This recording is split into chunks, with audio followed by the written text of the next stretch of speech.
Eagles. Eagles.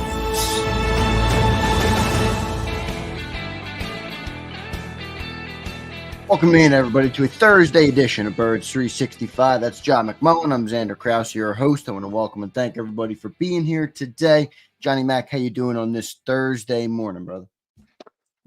Doing well. Getting closer. Love to get on a regular week schedule for the Philadelphia Eagles. That'll come next week, but got to get through next Monday week. night. That'll be a little weird, right, with the Monday game? Yeah, you're right. I take that back. Yeah, but at least they're playing a Sunday game. Yeah. But yeah, everything's sped up because they're playing on Monday. So yeah, they can't get on a regular schedule. It'll be the next week after, so week 4. Where they finally have a typical NFL schedule week. But, it's better than being irrelevant, and that's what happens, Carolina Panthers got a lot of 1:00 games. That's never a good sign. After Monday, though, Johnny Mac, I think if I'm not mistaken, we got a run of 4 straight. Yeah, which is a surprise with the Eagles. So I think that's what it looks like. I can pull up the schedule. Yeah, so you got the Saints are at 1:00 on the 22nd. That's that first Sunday game. And then you have the Buccaneers at 1:00 or Browns October 13th. That's after the bye week. And then the Giants at 4 straight. And then you go into some 4 straight primetime games. The couple 425s, though, so nothing crazy there. But, moving along, though, week 1, John's in the rear view. Saquon Barkley, Johnny Mac, got the NFC Offensive Player of the Week. John, if week 1 is any indication, we will be giving away a lot of Saquon Barkley jerseys this season.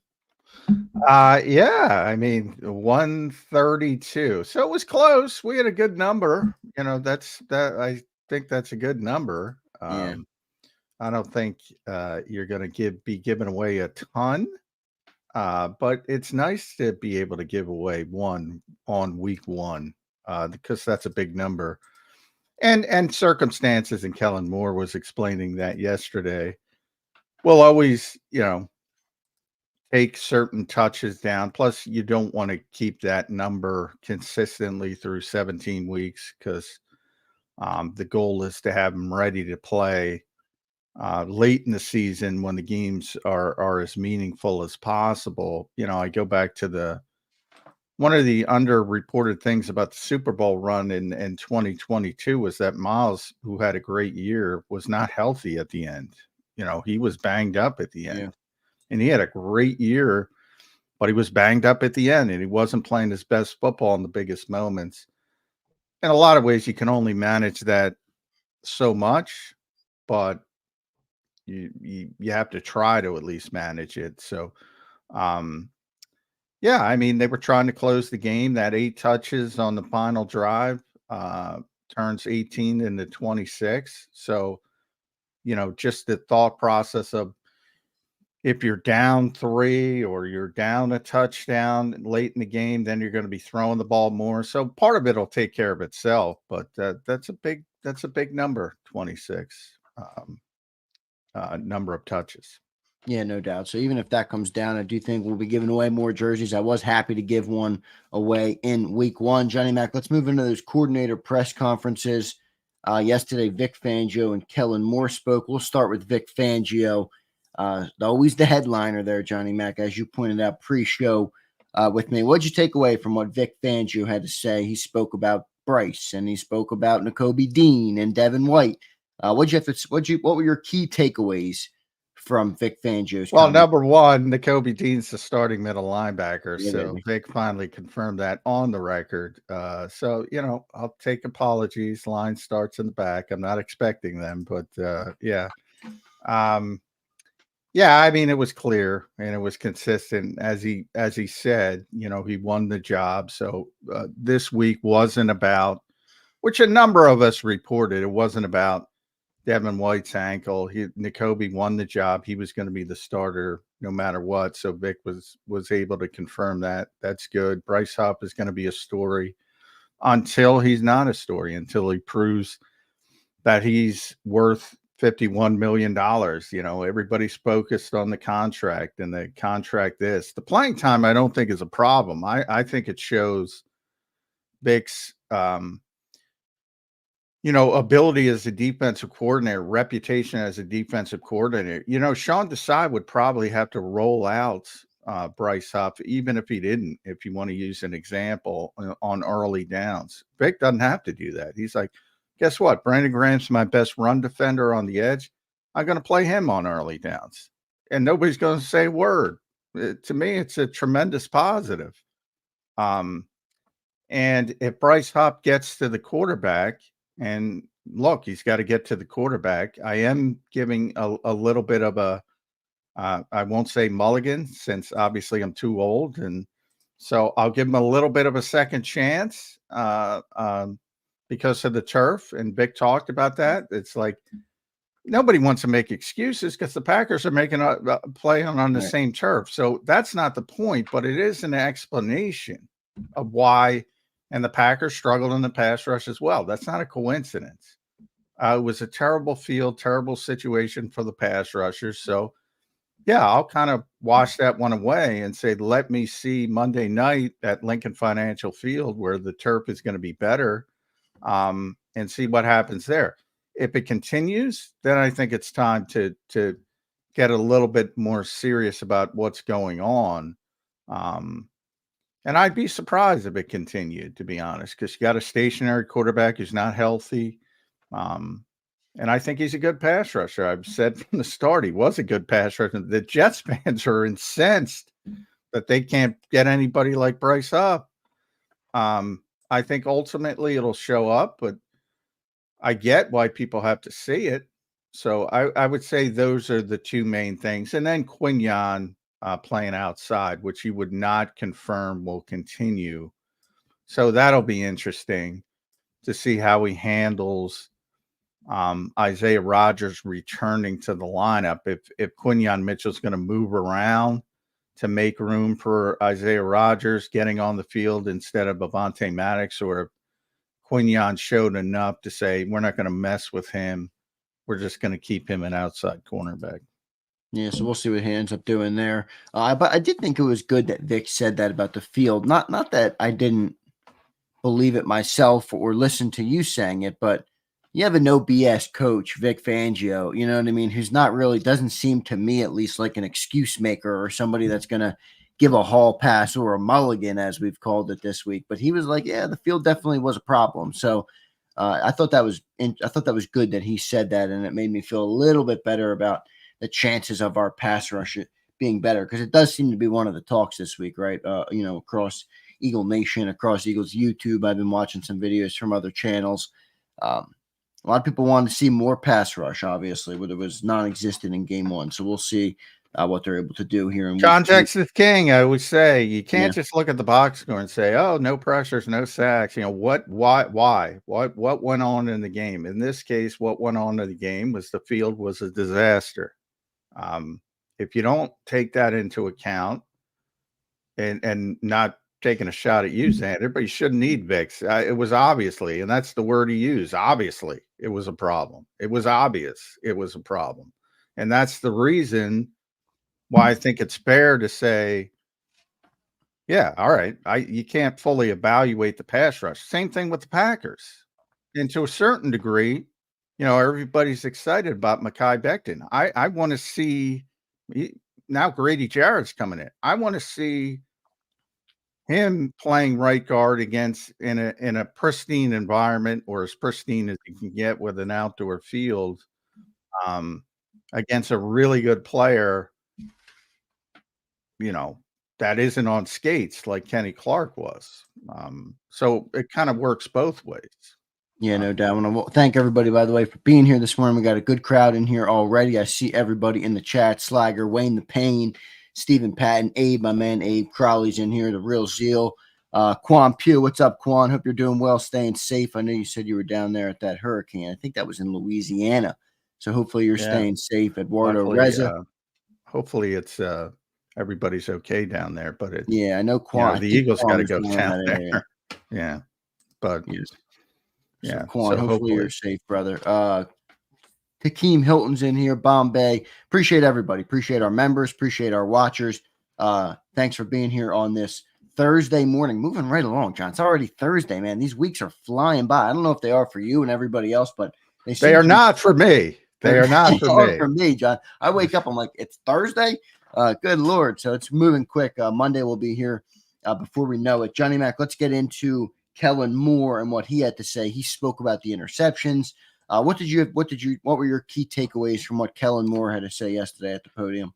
Yeah, Kellen's not as fun, to be honest. He's not. No, he's not. He's more of a polished. He's more of a politician at the podium than anything else. But got some good Devontae Smith in the slot, which is a big part of what he wants to do, and I think was early signs on that were very successful.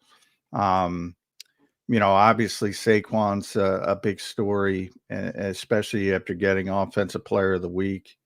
And by the way, Zach Bond should have been Defensive Player of the Week, but they don't give it to the same team. So that to me was a little bit disappointing from Zach's perspective. But yeah, that was. They're always going to go with the superstar. Yeah, that's just the nature of that award. So I wouldn't take it as a slight.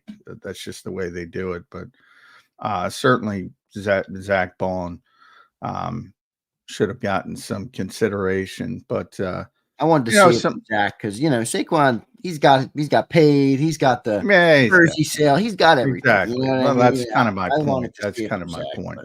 But if Saquon Barkley scores 3 touchdowns because he's Saquon Barkley, he's getting Offensive Player of the Week. That's just the way that award works. So. He was excited about Johnny Wilson. That's probably the most excited he got as a blocker, which is not going to excite anybody else. But for a coach, it's pretty exciting. And then, the interceptions. I don't know how much more you can say about the interceptions other than can't make those decisions. It's not like I get any fan base. Well, that's not true. If you have a really bad quarterback, nobody minds jumping on the dog pile when there's a really bad quarterback. And when you have a really good quarterback and he plays poorly, a bunch of people jump on their swords, not the dog pile, and they want to protect him at all costs. I don't think that's helpful. Jalen knows he made some poor decisions in that game. There's nothing wrong pointing it out. And it can't continue. If it continues, you're going to have big problems. I don't think it's going to continue. But that's a lot of turnover-worthy throws for a veteran quarterback in one football game. And it can't continue. Yeah, no doubt. So, definitely. Yeah, it was. I liked what he had to say, by the way, on Johnny Wilson. I know you said it wouldn't excite me. It excited me, Johnny Mac. I think if he continues to develop, maybe eventually in those 10 or 12 snaps, he'll get a game.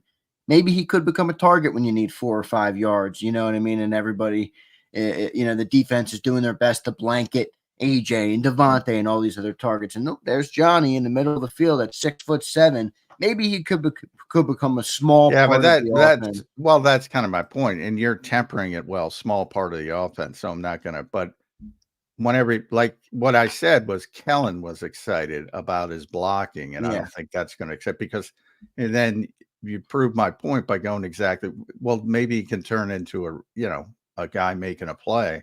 He's excited about the blocking. Yeah, but the blocking, because the blocking is good, it's going to get him on the field. But that's the point I would say. Nobody's going to get excited about that part of it. Like Zach Pascal. That's Zach Pascal, right? Nobody was excited when Zach Pascal would make a good block. But when Shane used him as a decoy and he got him loose once for a long touchdown, everybody was fired up. That's all I mean. Nobody cares about blocking. But to the coaches, it's a big deal. And if you're going to have long runs, you need receivers that block. And the best example of that is the Rams and Kyron Williams, because Cooper Kupp and Puka Nacua, when he's healthy, they're both exceptional blockers. Devontae Smith's actually a pretty good blocker for his size. Yeah, certainly for his size. Yeah. Yeah. Certainly is. Very physical players you saw by Yeah. the third down conversion as well for his size. But Johnny's, you don't have to say for his size. Johnny's just, Yeah, right. you know, Kellen called him a bunch of highlight blocks out there. So that's all I meant. No, most fans aren't getting excited about block, but that was the most excited he was being there in the whole press conference, talking about Johnny Wilson as a blocker. That's all I meant. Nobody's like, everybody's excited about Saquon and AJ and that was the most excited he got. It was like when I was talking to Nick the other day and I brought up the 4-minute offense.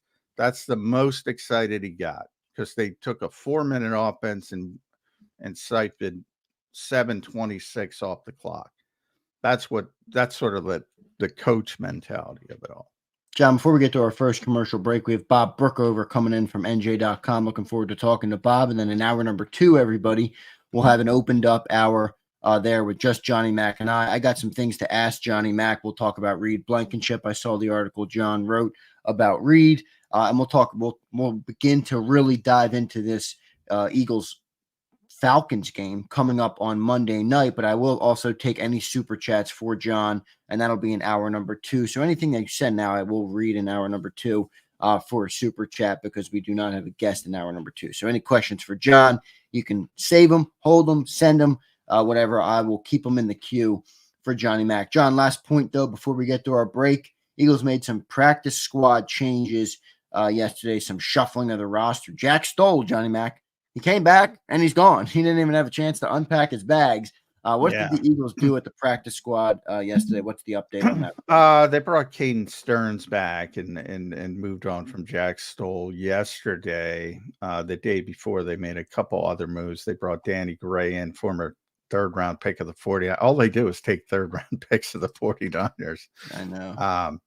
And he's a real big speed guy. And AJ Woods, who's that's sort of the cornerback from Pitt, big speed guy as well. So they're evidently trying to add speed to this team and constantly. That's what happens on the back end of the practice squad, churn. Jack's a little bit interesting though, because obviously I thought he had a chance to be elevated for week 1. Then he got hurt, so didn't get a chance to talk to Jack in his short time that he was back. Now that he's gone, maybe he'll answer a text or something, but gotta believe it had something to do with the injury. Similar, and maybe he'll be back. Don't know that for a fact, just pure speculation. As I said, I haven't been able to talk to him yet. Or maybe but he showed up. They had those 2 practices after the initial 53, and then that's when they picked him up. And then when they got back for preparation for Green Bay, which was the weird week of Sunday, Monday, Tuesday practices, he was out for that entire week. So clearly something was wrong, whether it was a new injury, an old injury that he tested, but clearly something was wrong from a health standpoint. And all of a sudden, he's out the door. Now, Caden Stearns wasn't ready, and they released him off the practice squad and brought him back already. So, again, that churn, if you have an opportunity to get a player you want, maybe it was Danny Gray earlier, maybe, as I said, a former third-round pick. You want to create that spot and know, well, a guy's not ready to play right now, so maybe we can use up his spot. Those are sort of the tricks you might use to do that. Yeah, right. And then something I failed to bring up. My apologies, everybody. I did miss this yesterday. I didn't miss it. I forgot to bring it up on the show, though. Dylan McMahon, John, the Eagles' 6th-round draft pick, gets sniped by the LA Rams. You think the Eagles are upset about that? What were your takeaways on Dylan McMahon getting picked up? I don't think they're upset by it, but Rams had I didn't think they would put him on the practice squad for that reason, because I thought he was going to go, and he did. I mean, the Rams suffered a bunch of injuries in week 1, and they already had injuries on the offensive line coming in. So he got, obviously, he's got to go. You can't blame Dylan McMahon. Remember, in these situations, you don't just sign somebody off a practice squad. You can, but generally, and this has happened to the Eagles many times in the past, teams tried to steal Suo Opeta off the practice squad, and other players. And the Eagles, Nate Sudfeld was a famous one. And the Eagles came back and said, all right, we're going to elevate you to keep you and put you on our 53-man roster. So generally, that's the way it happens. And the Eagles didn't have a spot for him right now. He's behind Nick Yates. He might be behind Brett Toth. Jack Driscoll was playing center in Miami a little bit, evidently, in the summer. So they had a bunch of guys ahead of him when it came to playing center. So they weren't going to put him on the 53, and the Rams needed a backup center, and it's just one of those things. Yep, no big deal. So let's get to our first commercial break. I see our man Bob Brookover in the green room, so we'll get to our first commercial break. Thanks, everybody, for being here this morning. Big crowd in the chat. Appreciate each and every one of you guys in there. Hit that like button if you're enjoying Birds 365. Stay tuned. We'll be right back in 3 minutes with Bob Brookover on the other side.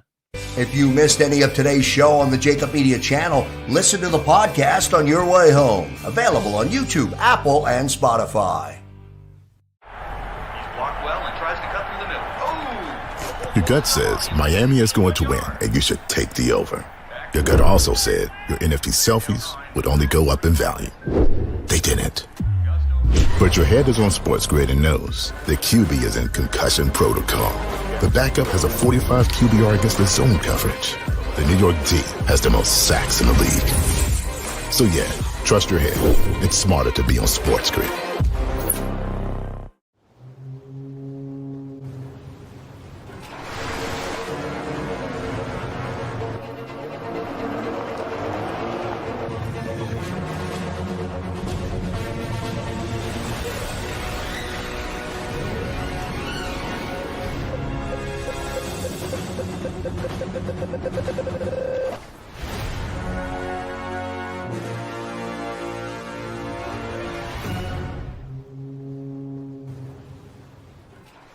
Score and save in Southeastern PA and Delaware with Colony Pools this football season, and let the experts close your pool with a custom Merlin safety cover in green for the birds. And if you join our Winter Watch team, we'll give you another 20% off, and Colony Pools will handle it all. Keep your tiles on your pool, not in your pool. Fly with Colony right now, Birds fans. Visit flywithcolony.com.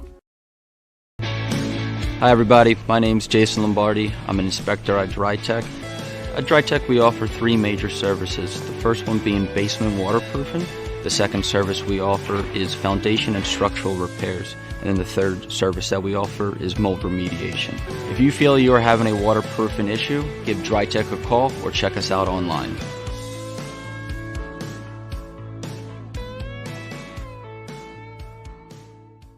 Heading down the shore, have a ball once more. Here, imaginations run wild and time stands still.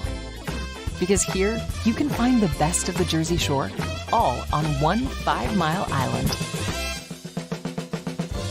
So leave the old you behind and get lost in the woods.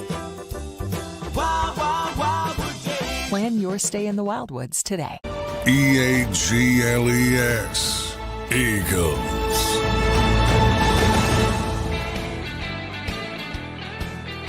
Welcome back in, everybody, to Birds 365. Joined now by Bob Brookover from NJ.com. Bob, welcome to the show, man. How you doing on this Thursday morning?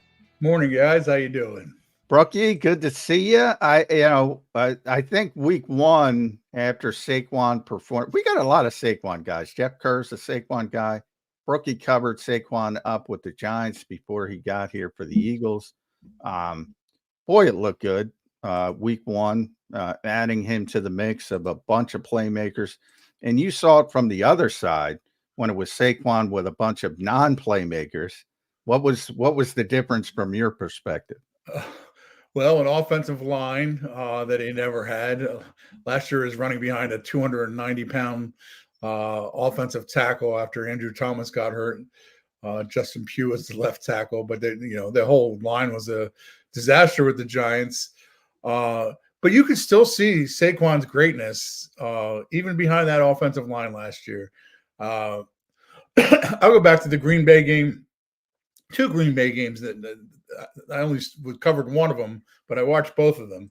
The first one was in London, and Saquon was the absolute difference maker in that game when the Giants upset the Packers, and it kind of was the trigger for them to get to the playoffs that year when they weren't expected to. And then last year with Tommy DeVito, a quarterback, the Giants shocked it.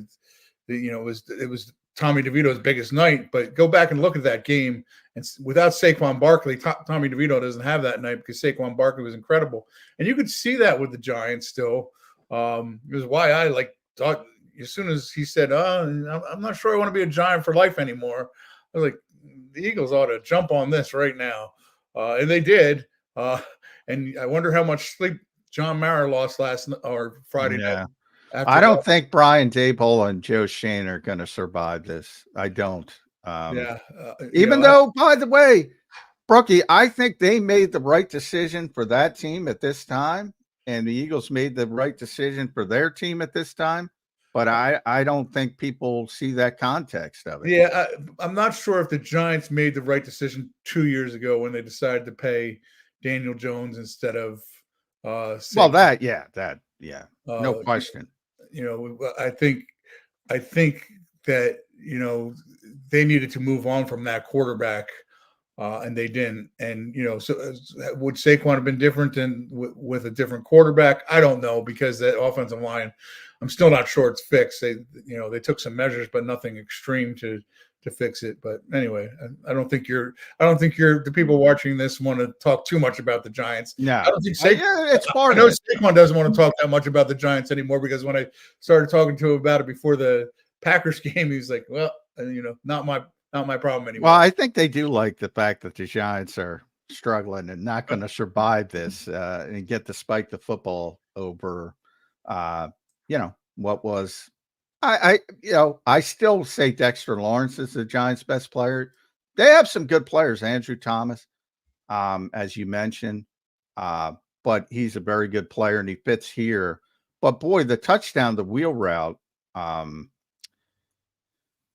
and Devontae were both running sort of mirrored in-breaking routes on that particular play. And half of the Packers back 7 just went with those two. And all of a sudden you got Saquon leaking out with Isaiah McDuffie one-on-one. That's exactly what Kellen Moore's looking to do. That was absolutely. It was a great beauty. pass. It was a great catch to get his both feet in. The Eagles have just become such a pick your poison, because it doesn't matter who you decide to shut down, because over here is something else, and which Kellen Moore kind of alluded to yesterday in his first post-game press conference. Saquon beat you this week. If you want to game plan for Saquon, the Eagles are going to be ready to beat in another. The one thing that Packers were able to do that they really seemed to be doing in that game, they didn't want to seem to get beat by Jalen Hurts' legs, and they didn't. They figured out a way to keep him from hurting them with his legs.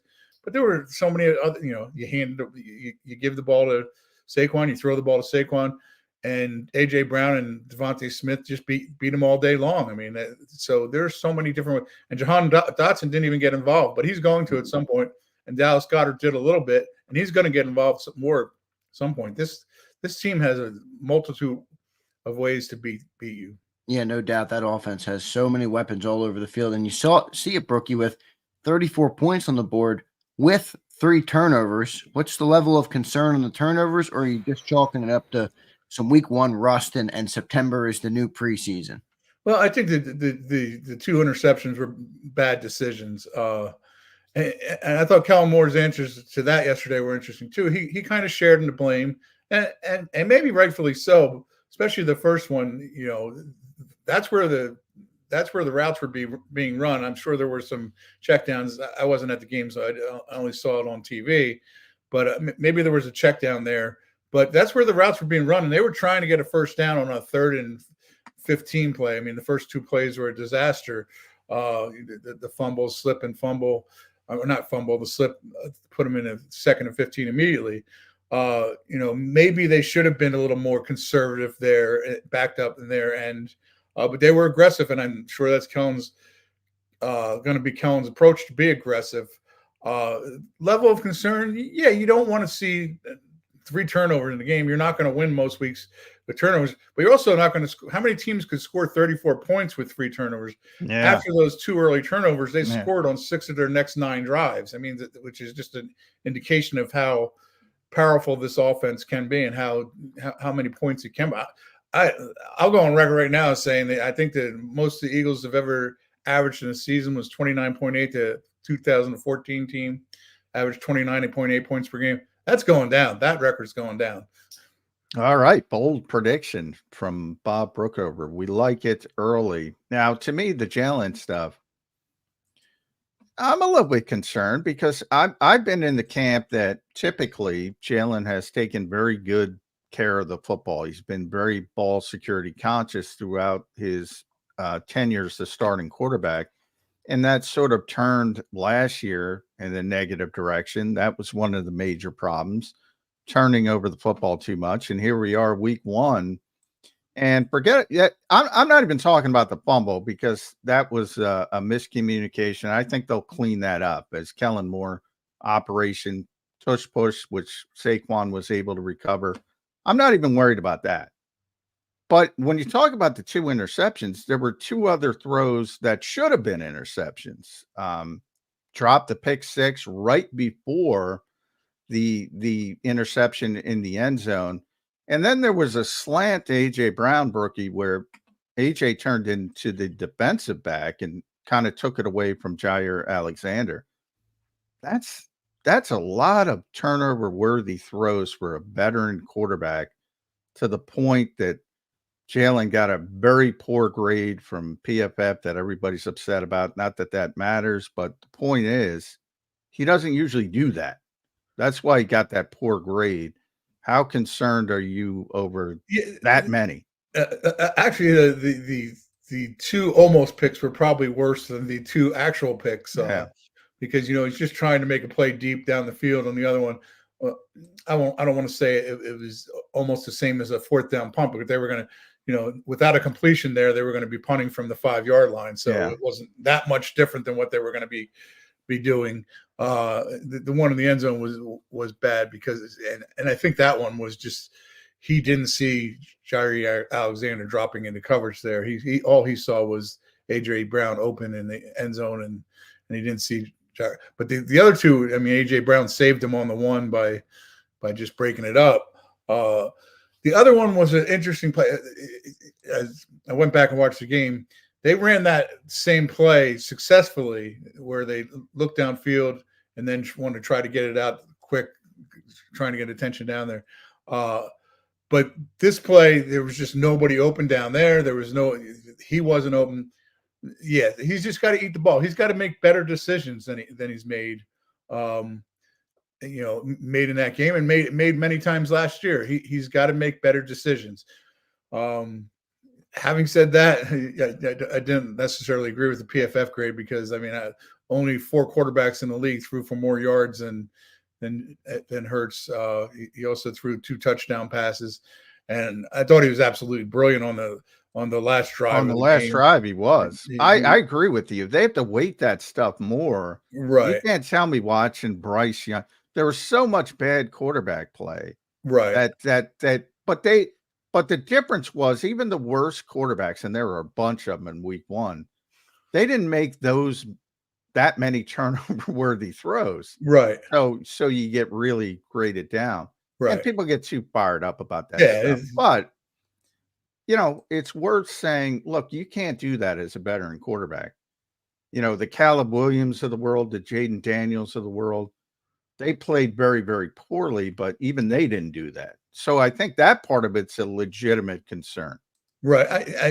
It is. Great quarterbacks have been known to be Brett Favre, probably at the top of that list, being aggressive and not always making the right decisions. But I will say this, he continued to be aggressive and successful. Despite those mistakes, it didn't make him gun shy. Let's put it that way. That's what I think is the best part of Jalen's game, Brookie, is he's so relentless. You could have him pinned down for 55 minutes and he might make a play. And those other quarterbacks, if they have a bad day, they kind of just get in their feelings or whatever, and their day's over. They're going to be Jones would fall into that category. Yeah. He's like, Vic called the Packers offense an all-day sucker. You got to play him all day, 60 minutes. That's what Jalen is as a quarterback. You Absolutely, can't assume he's going to make 4 bad throws and the next one's not going to be perfect, like to Saquon. Right. And even being shut down in the run game the way he was the other night, but then when he needed to have one on the 2nd and 8 play, he was stopped 2 yards short, but he wasn't because he carried him. Yeah, carried him. Yeah. So there's plenty of positive. I agree with you, but I'd be lying if I said I'm not concerned about some of the decision making. I would agree. And but to me, the most intriguing part of that is if that gets cleaned up, what can this offense? Well, to your point of the predicting the record offensively, according to PFF, that was the worst start of Jalen Hurts' career as a starting quarterback. And they scored 34 points and put over 400 yards of offense. Yep. So absolutely. My bigger concerns are on the other side of the ball. Yeah, we'll get to that. Start with I want to talk about Bryce Huff, but before we get to Bryce, Nakobe Dean starting middle linebacker. Vic confirmed it. I think a lot of people are surprised by that because Devin White took so many first-team reps during training camp. To me, it became clear later in camp Nakobe was going to be the guy. How surprised are you that Devin White is sort of an afterthought? Yeah, before week 1. I'm in the same corner as you on this. Devin White didn't really flash at any point during the training camp or the preseason, and Nakobe Dean did. Nakobe Dean is still, and this game was kind of an example of that. Made mistakes, got beat on some, his eyes got caught in the backfield sometimes on coverage plays, but he also flashes at times with enormous hits that can, change the tone of a game.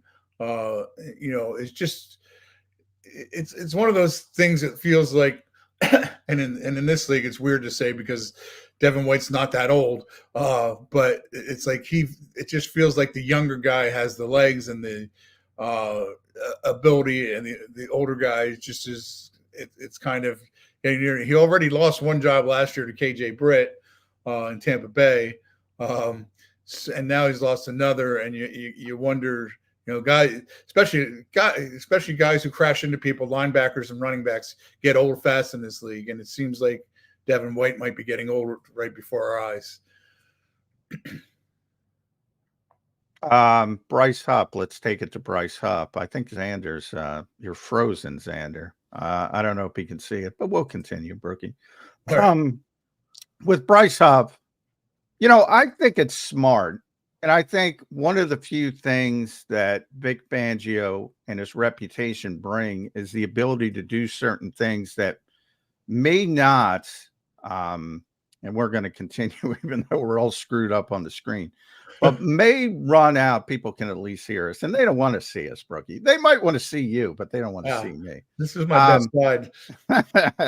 But with Bryce and Brandon Graham, I thought, early, I kind of threw this out there. I thought it was counterintuitive to a lot of people, but I said, Brandon's got nothing left to he can let the gas out of the tank. Whatever he's done, this is it. He's confirmed numerous times, and he's still a great run defender. So Vic can say, perfect example, Sean Desai could not do this last year. If you pay Bryce Huff $51 million, he's got to be on the field. Vic can say, you know what? Brandon's a better run defender. I'm going to play him on first down. I'm going to get Bryce Huff out there as a pass rusher. And I think ultimately, if it works, nobody cares. but the field kind of screwed things up. I mean, nobody wants to make the excuse because the Packers had the same issues. But if you look at the pass rush for both teams, Brookie, it wasn't there. And those guys couldn't get their footing, couldn't get their explosion. So for 1 week, I don't know about you, but I'm giving Bryce Huff and Nolan Smith and Josh Sweat and everybody else, Jalen Carter, I'm giving them a bit of a mulligan on the pass rush. Yeah, and they ended up with 2 sacks. It's fine. They were both Zach Bond sacks. But like when I go back and look at Josh Sweat's game, Josh Sweat drew 2 holding penalties. His first play of the game was a tackle for a loss. By my simple math, which is the only kind of math I know how to do, that's a minus 22 for that. Josh Sweat was accounted for. And I thought he played a better game than maybe some people gave him credit for. Bryce Huff became the big story. You're right about the footing, and both sides talked about the footing. I mean, it's not like it's not like it wasn't there. It was there, and both teams acknowledged that it was there, and it was a problem for both teams. It's one game, and Sirianni makes a decent point too. Bryce Huff played 2 fewer snaps than Brandon Graham, 1 fewer than Nolan Smith. So they were all playing about the same amount. And I think Brandon Graham played 32, and Sweat played 40. Sweat played 41. So they were, they were all in the field about the same amount. And when Vic was asked about it, he said it could be like that, or it could be, he basically what he was saying is, I'm going to play the hot hand, or I'm going to play who's the better player. And you could see through training camp and at the end of preseason. I think I asked Vic, I said, you're going to count on Brandon Graham, aren't you? He goes, if you're asking if he's on a pitch count, he's not on a pitch count. And then his quote yesterday was better. I can't remember it off the top of my head. He's not on some retirement. Right. This ain't no retirement party here we're having. This is you playing football, and because you can still play. Yeah. It was great. It was a great quote. I love listening to Vic. Yeah, Vic, I by the way, a little inside baseball. I'm surprised they give us Vic first. Obviously it's schedules, but it's like he's playing the main lounge, and he should be going third, or Michael Clay's got to go third after Vic Fangio and Kellen Moore. That's not savvy. Yeah, and you got to have Vic playing the big ballroom. Everybody's there for Vic Fangio because he's so entertaining and he delivers. It's funny, Brookie, when I ask questions of Nick Sirianni or Kellen Moore, or in the past, the previous coordinators, I always try to ask it more thematically, because, if you ask about a player, they're just going to give you the coach speak. Right. With Vic, you don't have to worry about that stuff. Just ask him about the player, and he's going to tell you what he thinks at that moment. And sometimes it's in one word. Yesterday, like, could Cooper DeJean eventually end up in that slot spot that Avonte Maddox had a little bit of a rough game on, especially the one series. But he's like, possibly, yeah. It's just, it's all honesty. Well, and it's great. It's such a breath of fresh air. But since you went there, that's the other position on defense. I think you leave Quinyon Mitchell outside. I know Avonte struggled a little bit, but I don't want to mess with Quinyon Mitchell. I thought the early returns were great. He gave up a couple plays, but Green Bay was really focused on him to the point they didn't even look at Slay. They didn't throw Slay at all. Yeah, they were testing him again and again. I thought there were a ton of positives. I don't want him in the slot, Brookie. I agree. I agree. I mean, if you want to let Cooper DeJean fight it out with Avonte Maddox, I'm fine with that. But or whoever else you want to put in that mix. But I would put those two in the mix. Let them fight it out, and let Quinyon Mitchell be the outside guy, because he's too good a talent. He's I'll hate to go back to the Giants, but I will, because the Giants last year had a first round cornerback, Deonte Banks. I like him a little bit.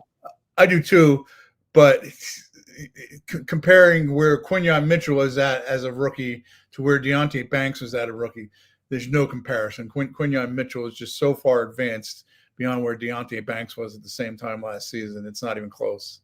Well, that's a big positive. So, because I still think Banks has a chance, but I do too. And it's one of those positions. It takes a while to learn, but Quinyon is just advanced for a rookie, I think. Yeah, he is. He's very savvy. And I think that surprised a lot of people because of where he played in college at Toledo. But if you can play, you can play, and it looks pretty good. But for whatever reason, I think a lot of Eagles fans, certainly on our show, I don't know about you guys at NJ.com, but they want Isaiah Rodgers on the field.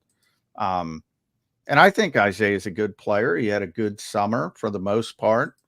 But for whatever reason, despite his size deficiencies, he can't play in the slot. I mean, nobody thinks he can play in the slot, mainly because of run fits, and he's not the most physical guy in the world. But I can't be moving around Quinyon Mitchell to sacrifice to get Isaiah Rodgers on the field. I can't go down that route. I got to persevere with Avonte Maddox or Cooper DeJean. Throw Cooper in the deep end of the pool. I'm fine with that if you want. But I have to keep Quinyon Mitchell outside. I think it would be a disservice to him and the Eagles defense. And I think Vic is too smart for that. Yeah, I think, Vic has talked about, well, why did he use Mitchell? And he basically said, this was our best configuration with Isaiah being out. But I agree. Vic will figure out that, well, you know what? My best configuration, no matter what, is Quinyon Mitchell and Darius Slay on the outside.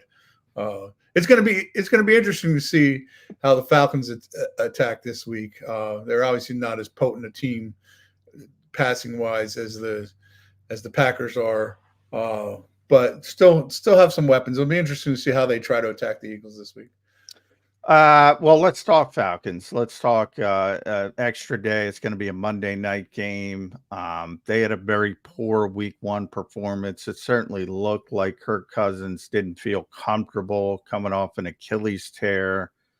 You mentioned they don't have an explosive offense. I think the hope was they would have an explosive offense because Cousins has a history of being a high volume thrower.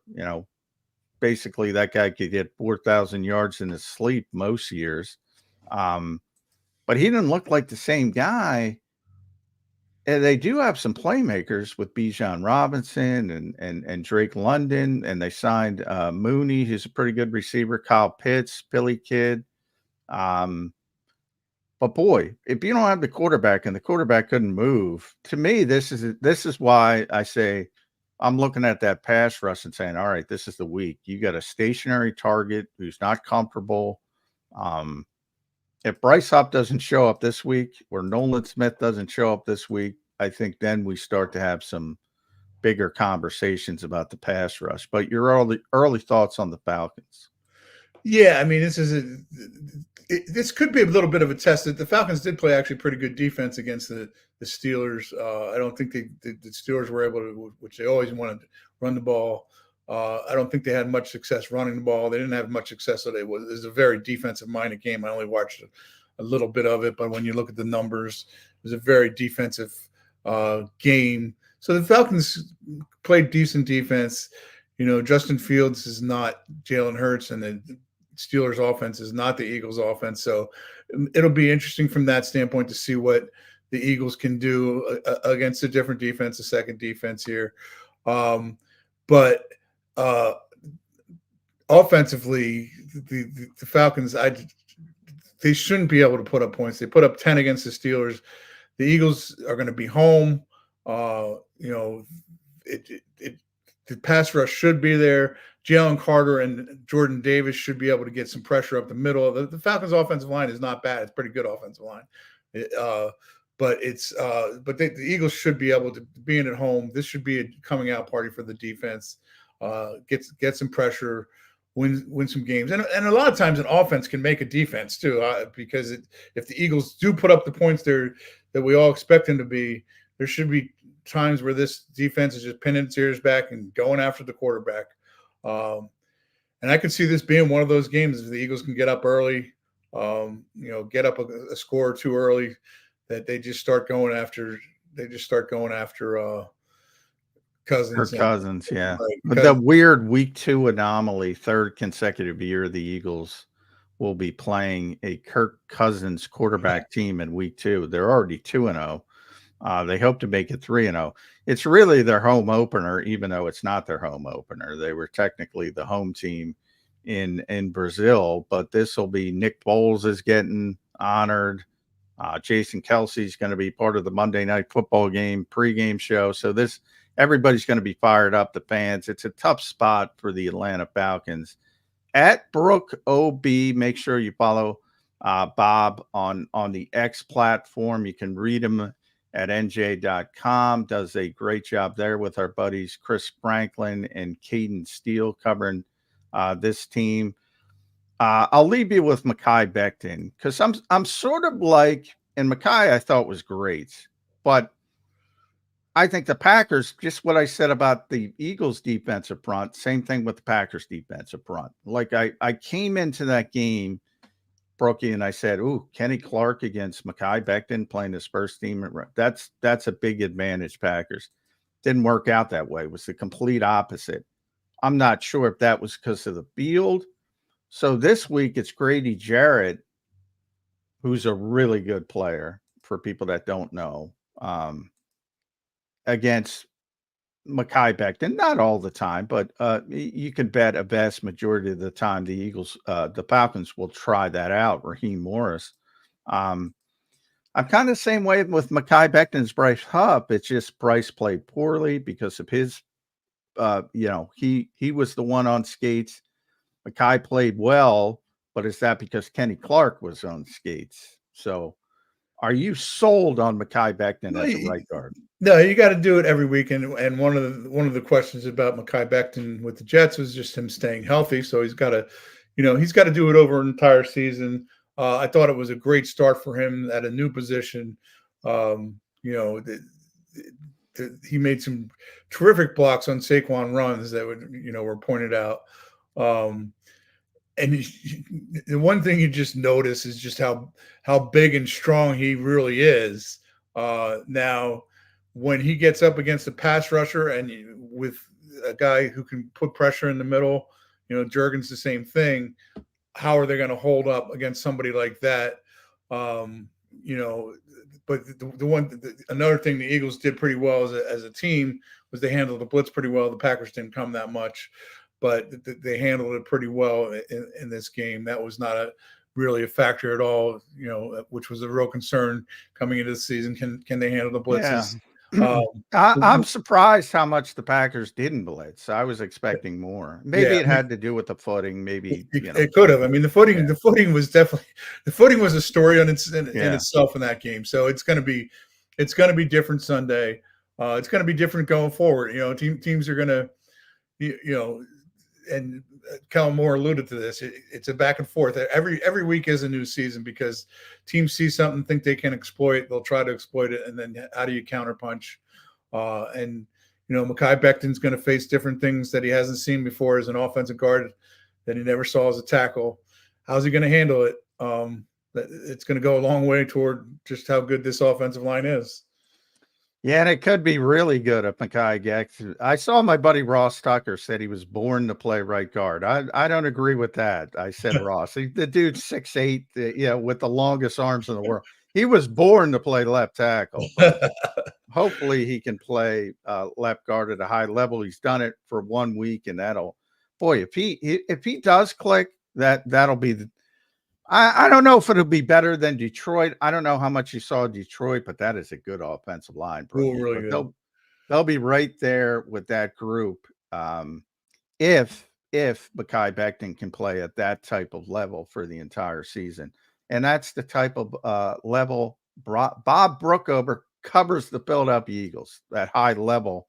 And I'm not worried about you in week 2, Brookie. I got a lot of confidence in you. Start worrying about me about week 15 or 16. Week 15. All right, we'll start. Too many touches by week 15. Is that what we're saying? My old legs don't hold up all the time. Yeah. My old brain. Same here. I was injured for 3/4 of training camp, so you know how that works. Good to see you, Bob. I'll see you later today. All right. See you, John. Yeah, big practice day for the Eagles down at the NovaCare Complex. Typical Wednesday, now on Thursday because it's a Monday night game. It'd be nice to get back to a normal schedule in a couple weeks. I can't wait for that. Yeah. All right. Thanks, Brookie. All right. See you, John. See ya. Yeah, Zander's having some technical difficulties, so hopefully he'll be back up soon. Otherwise, I've lost my producer, so you're going to have to suffer and just listen to me talk about this team for a little while as we continue here on Burst 365, but that's part of it. We'll get through it as we typically do. Some of the things with Brookie I thought were interesting, and Bob, as I mentioned, covered the Giants. Obviously, longtime Philly reporter.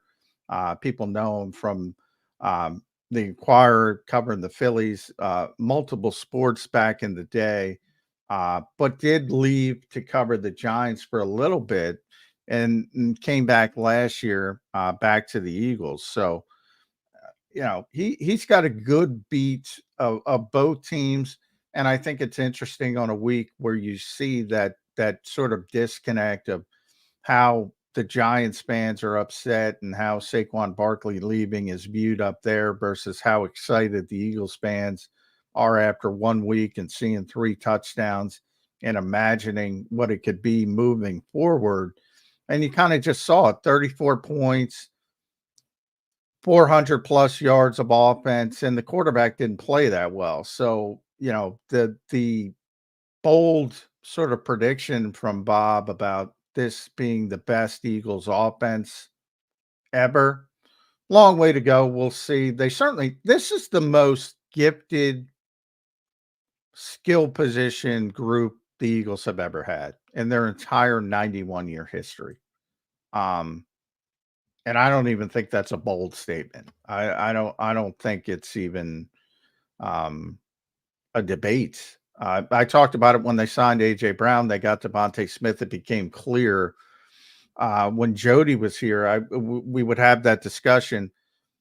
You can talk about the Eagles' best wide receiver tandems over the years, and there have been some good ones. But these were, and at the time I said, obviously they have to do it. They have to prove it because being the best is about longevity and long term. Already it's the best. They've proven to be the best tandem in Eagles history. But at the time I said they're certainly the most gifted. And that was before they turned into the dynamic duo that they've turned into. And that's certainly come to fruition. Well, the same thing, you have a great tight end. Now you have a great running back. And you even have some depth now with Jahan Dotson, at least from a talent perspective, outside at wide receiver. Grant Calcaterra is a role player. Oh, we got Zander back. So I'm back, Johnny Mac. Sorry about that, man.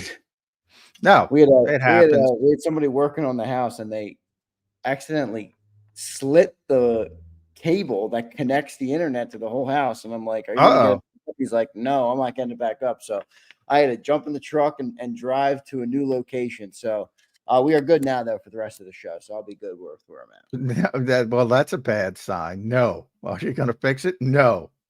He said that, and I'm like, okay, so I guess I got to pack up my stuff and leave. Which, I got my mic out. I got everything out. So it was a little bit of a nightmare. But we're back. We're in the game, Johnny Mac. Good job with Brookie. I listened to some of it through my phone. Yeah, that's what it's about. You got to persevere. You got to take accountability. So we're able to do it. Not these things happen, especially on these streaming shows, because you're at the mercy of evidently workers. Typically, you're at the mercy of the network. But I'd be fired up if somebody sliced a cable. Yeah. He seemed. I hope he was a little more apologetic. We're gonna. I was in the. I got to move. I'm in the middle of a live show, my man. I got to move. I need a little more. I need somebody who's a little more apologetic when they're slicing the cable wire. I don't know. That's me. No, you're right. There's no doubt about it. But we'll get to our commercial break. Did everything go good with Brookie? Sorry for everybody for the internet delay there. I am not from the Starbucks right now. I'm over at the neighbor's house, basically. So. I'm in a good spot, though. I'm ready to do the next hour. John, we'll take our commercial break. Good job closing it up with Brookie. Sorry, everybody, for the technical difficulties. My apologies. I hate to do it. But we'll be back in 3, John. Good job, by the way, with Brookie. Sorry for cutting out on you, brother. I know sometimes that's tough with the split screen in your face and everything. So we'll take a commercial break, and we'll be back. We have full hour to play. So any super chats for Johnny Mac we'll hit on. And then I believe we got a new member, Dank Bird Gang. Thanks for becoming a member, man. We appreciate your membership and your support of the channel. So let's take our commercial break, Johnny Mac, and we'll be right back. If you missed any of today's show on the JAKIB Media channel, listen to the podcast on your way home. Available on YouTube, Apple, and Spotify. He's blocked well and tries to cut through the middle. Oh! Your gut says Miami is going to win, and you should take the over. Your gut also said your NFT selfies would only go up in value. They didn't. But your head is on Sports Grid and knows the QB is in concussion protocol. The backup has a 45 QBR against the zone coverage.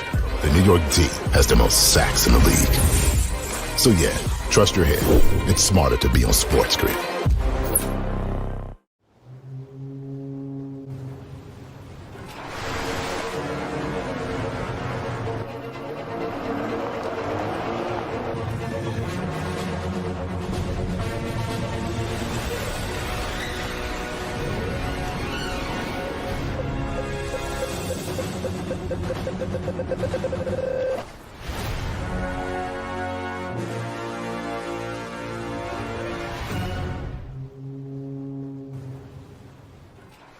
Score and save at Southeastern PA and Delaware with Colony Pools this football season, and let the experts close your pool with a custom Merlin safety cover in green for the birds. And if you join our Winter Watch team, we'll give you another 20% off, and Colony Pools will handle it all. Keep your tiles on your pool, not in your pool. Fly with Colony right now, Birds fans. Visit flywithcolony.com.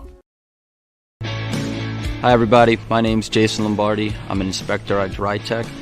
At DryTech we offer 3 major services, the first one being basement waterproofing. The second service we offer is foundation and structural repairs. And then the third service that we offer is mold remediation. If you feel you are having a waterproofing issue, give DryTech a call or check us out online.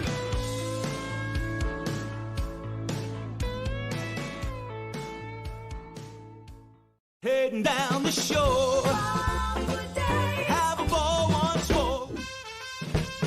Here, imaginations run wild and time stands still. Because here, you can find the best of the Jersey Shore, all on one 5-mile island.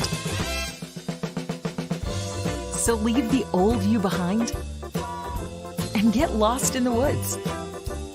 Wild, wild, wildwood. Plan your stay in the Wildwoods today. EAGLES, Eagles.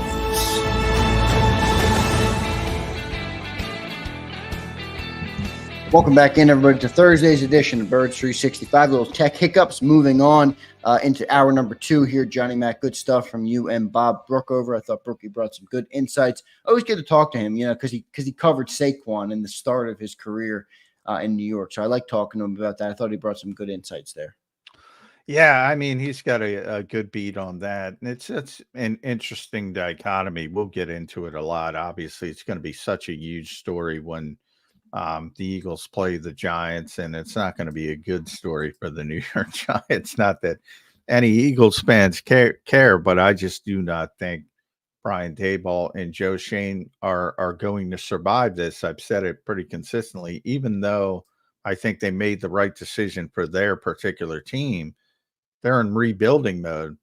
And Brookie went back to, look, the decision to extend Daniel Jones is a mistake. No question about that. They've made so many poor decisions, but you already made that decision. Now you're up against this. You don't double down and say, we're going to build a foundation on a running back. They've tried that for 6 years. It doesn't work. I mean, so it didn't make sense for them. It did make a lot of sense for the Eagles as sort of the final piece to the puzzle, almost the luxury piece.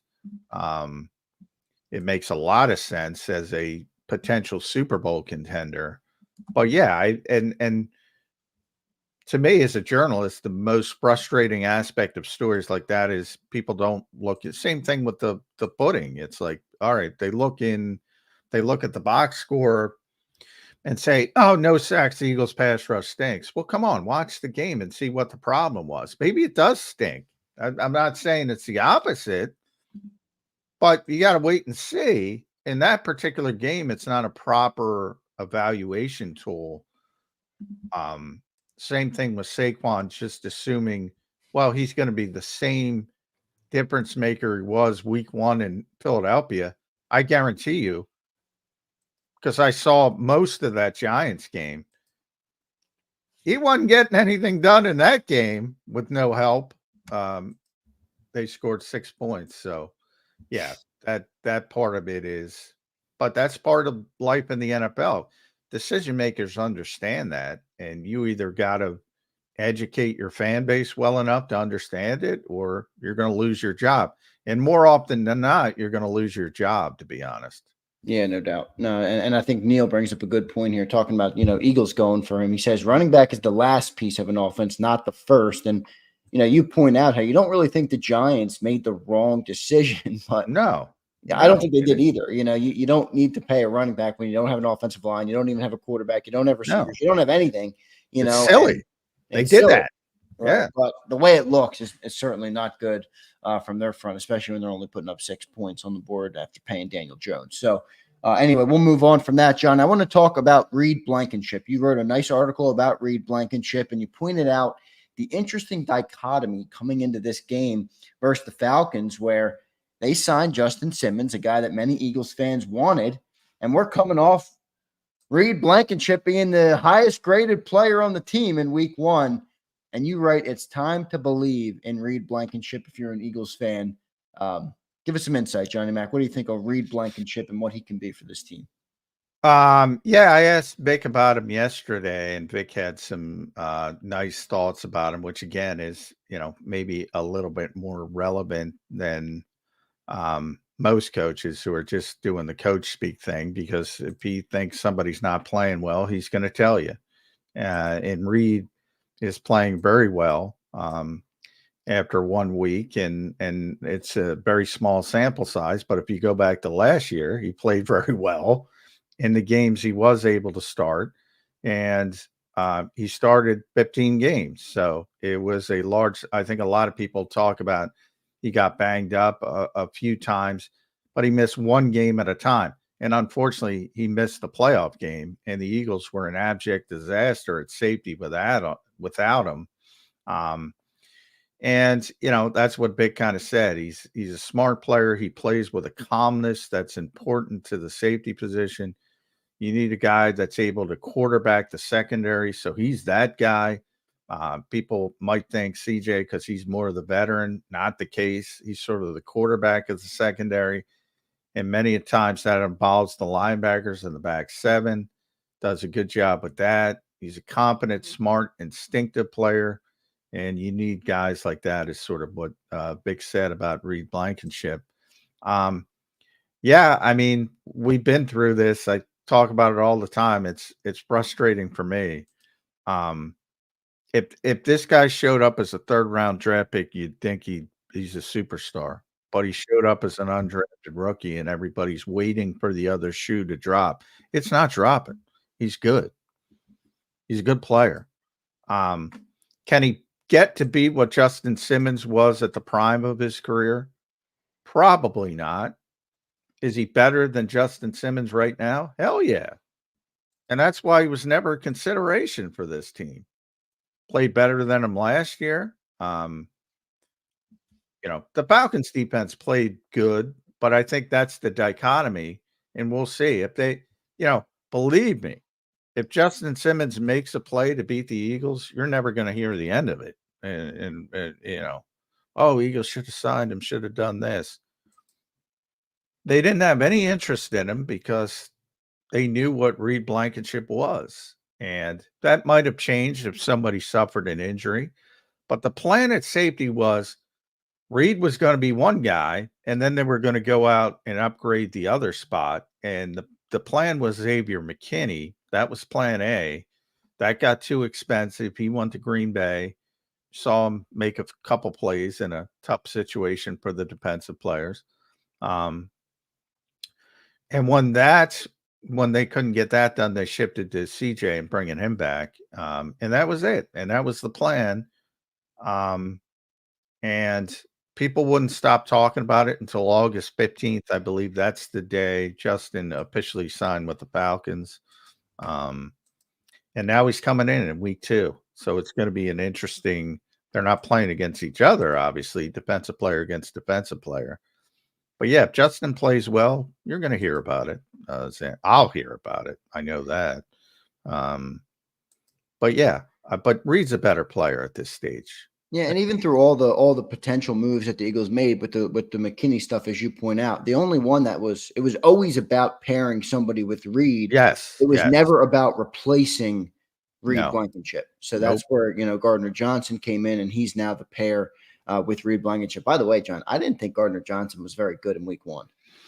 No, he wasn't. And there were a lot of defensive players that struggled, and that's why I say it was a tough evaluation game.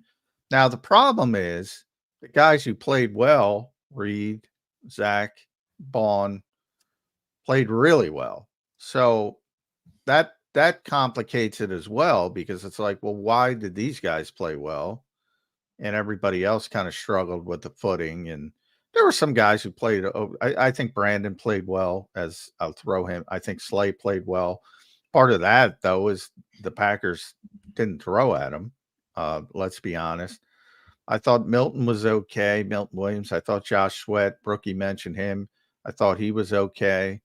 So there were some guys that persevered well. But I think a lot of guys that you expect more of, Jordan Davis, CJ, Jalen Carter, certainly, N'Kobe, Avante, I think they all performed pretty poorly. Bryce Huff, obviously. So plenty of spots to get better in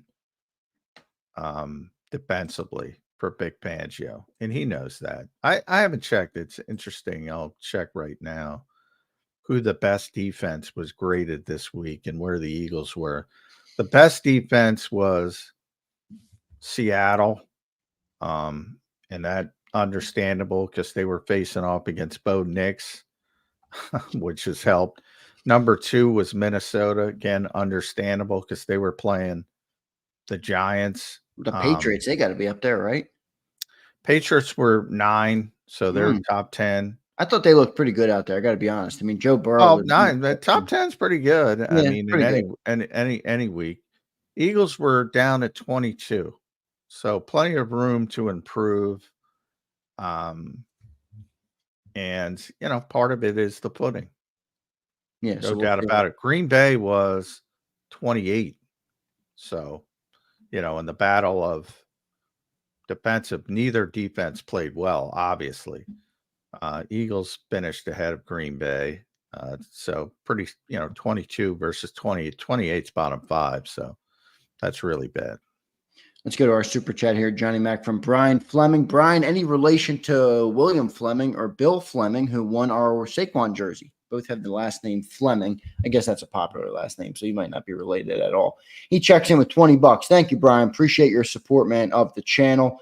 He says, how much do you think Fangio dials up run blitzes this week? If Vic goes heavy nickel again, I fear we get cooked by Bijan, especially since a crippled Cousins on primetime is worse than Daniel Jones. They'll have to run.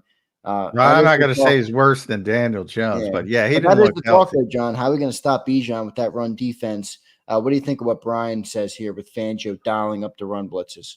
Well, that'll take care of itself if Cousins isn't healthy and not able to threaten you with the pass. So I don't think it'll be if he's not healthy, and he certainly doesn't look healthy. I in a lot of ways that'll take care of itself. If he looks better, it was just a poor week 1. Then you got to start thinking. Now, Vic, for those who don't know, Vic loves to blitz his slot corners and run defense in early downs. He loves it.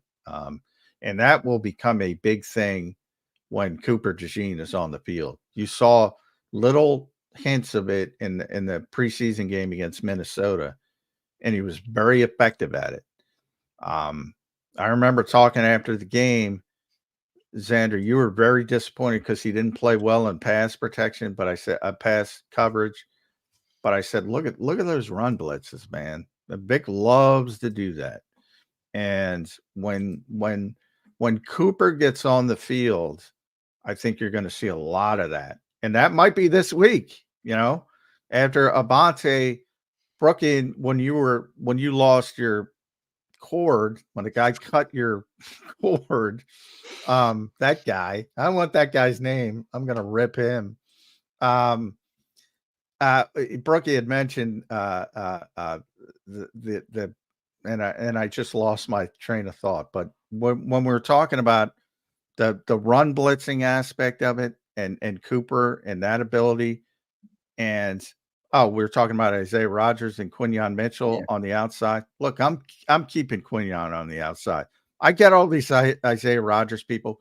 Great guy, good summer. Dude, I don't care. If you can't play in the slot, and he's not good defending the run, you're not going to play ultimately. And I think it might be as early as this week. And hopefully I'll get a better indication today as they get back on the practice field. He's going to pull the trigger on Cooper, I think, earlier than people expect. And that's ultimately where they're going to be with Cooper DeJean in the nickel, Quinyon Mitchell outside. And whenever that comes to fruition, I think what Brian is talking about, the run blitzes, they're going to be dialed up pretty significantly because he can do it. I'm not sure Avante can do it successfully on a consistent basis, maybe occasionally, and certainly not Isaiah Rodgers if you're even contemplating putting him inside, which the Eagles don't seem to be doing.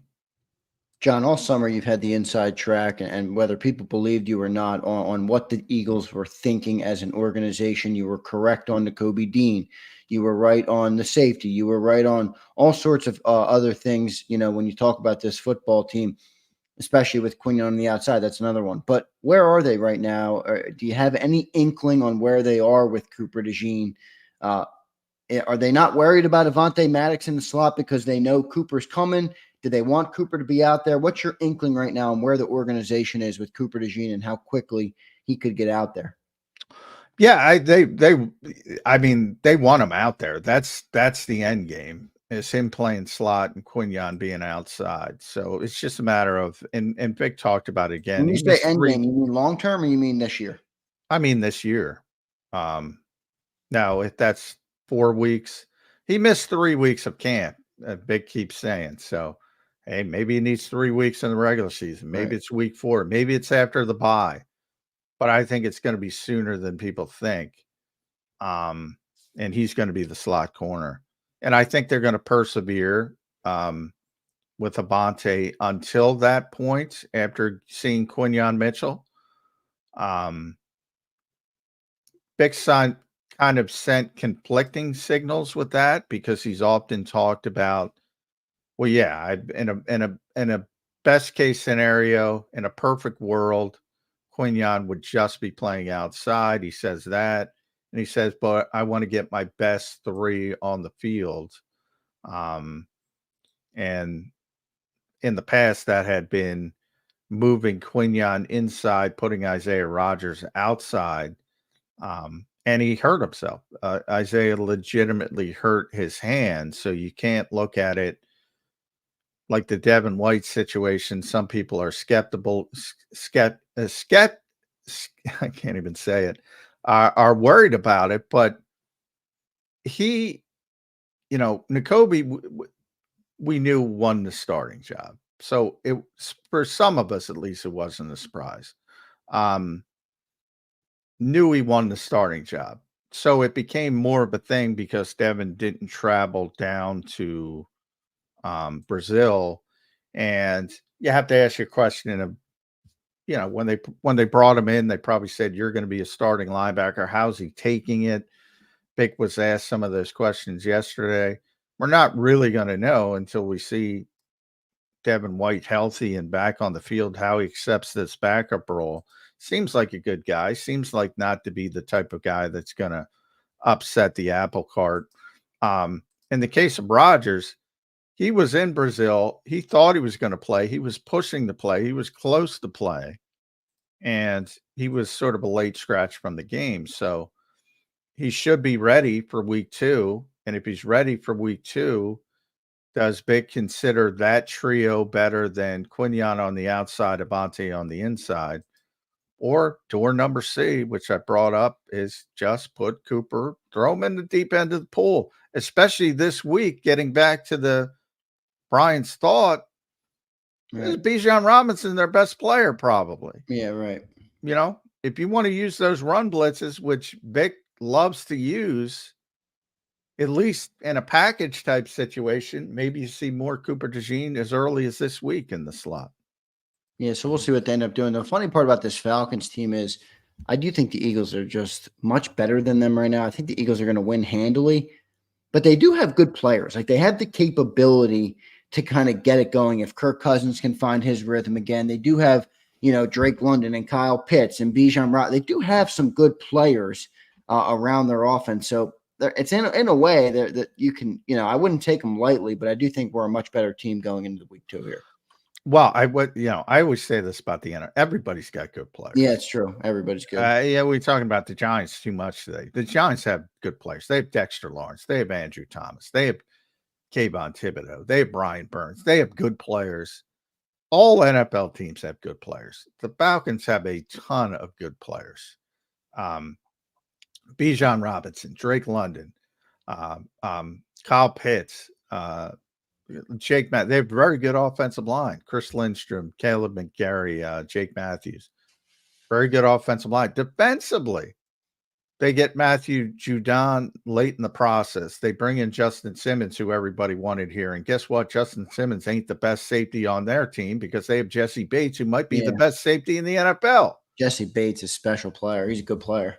Grady Jarrett is a tremendous player for people that don't know. How's the offensive line of the Falcons? I think their interior O-line is not great. I think that's they're very good on the right side. Is Lindstrom and McGarry are very good players.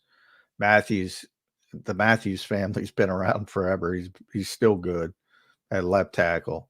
But yeah, inside the Drew Dahlman and Matthew Bergeron, that's the weakness. But overall, I would say easily top half of the league offensive line. And then defensively, they've struggled for years to find a pass rusher. That's why getting Judon was such a big thing for them.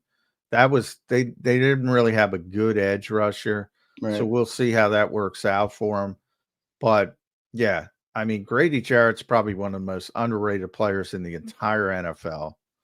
Caden Ellis, who's Christian Ellis's brother, very good linebacker.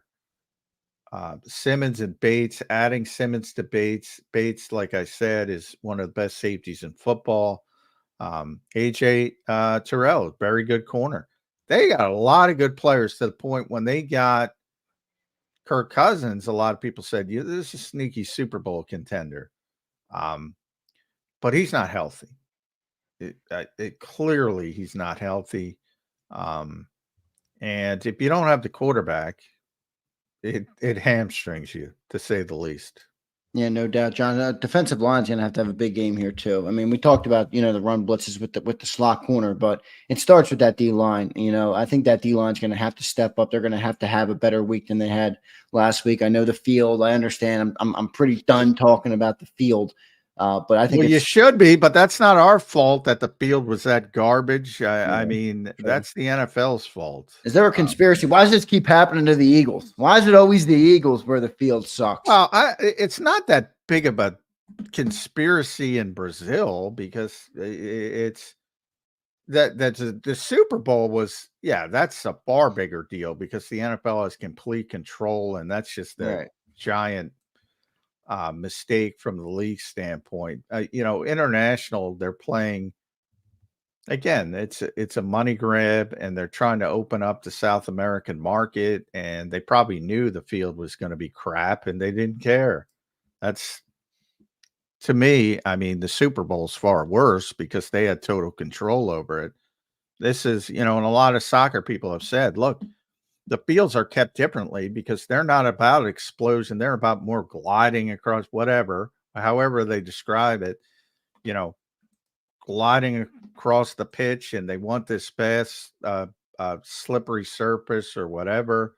Whereas NFL players, especially the big guys up front on the defensive side, they got to push off an explosion.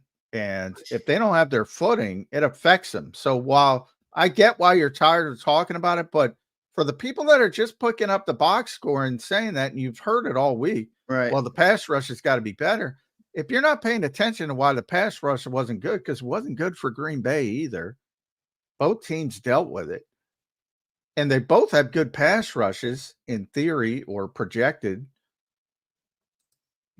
You got to add that context. No, you're right. You definitely have to add it. I'm just, I like talking about football, not about fields. But you're right. It is what it is. We gotta talk about it. John, we got a super chat here. We're only gonna do a couple, Eduardo, because I don't want to. We normally will do it on Friday. But he says, "What are y'all predictions for week 2 predictions for the games?" John, I'll hit you with a couple. Let's start with the one tonight. Bills Dolphins. That's a pretty good Thursday night game, man. These are two good offenses. Who do you think wins that game tonight, Johnny? Bills or Dolphins? Yeah, it's a better, typically, the Bills have been very good, legitimate Super Bowl contender.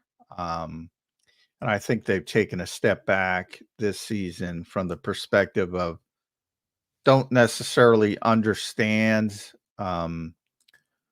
what they've done at the receiver position. And, they don't look as daunting as they have in the past on paper, to say the least. But they still have Josh Allen, who's, a crazy playmaker. I saw Mac Hollins making plays for him at receiver, and that ain't a good thing. A very good guy, but considering what they have when had, he left the Eagles, I'm like, this guy's going to be out of the league, and he's still holding on, baby, Mac. Well, he's always been a good special teams player, so those guys are going to have long careers. But now he's a starting receiver on the Buffalo Bills. That ain't good, especially when you've had Stephon Diggs for a number of years. And they did bring in Keon Coleman, but it's not the same. It's not the same threat. So I think I don't think they're the team they once were. So I got to lean towards Miami. I'm not a big Miami guy either, because I think they're sort of, I don't want to say bells and whistles, or they remind me. I'll tell you what the Dolphins remind me. They remind me of like a Paul Westhead for basketball, like the run and gun, but they're not physical. They're not tough. And I don't like it long term, but they're a good team. They are. They have an explosive offense, but I'm kind of with you. They're definitely an odd team. It's like it's a weird team. So I would lean towards Miami at home, but Miami is at home, right?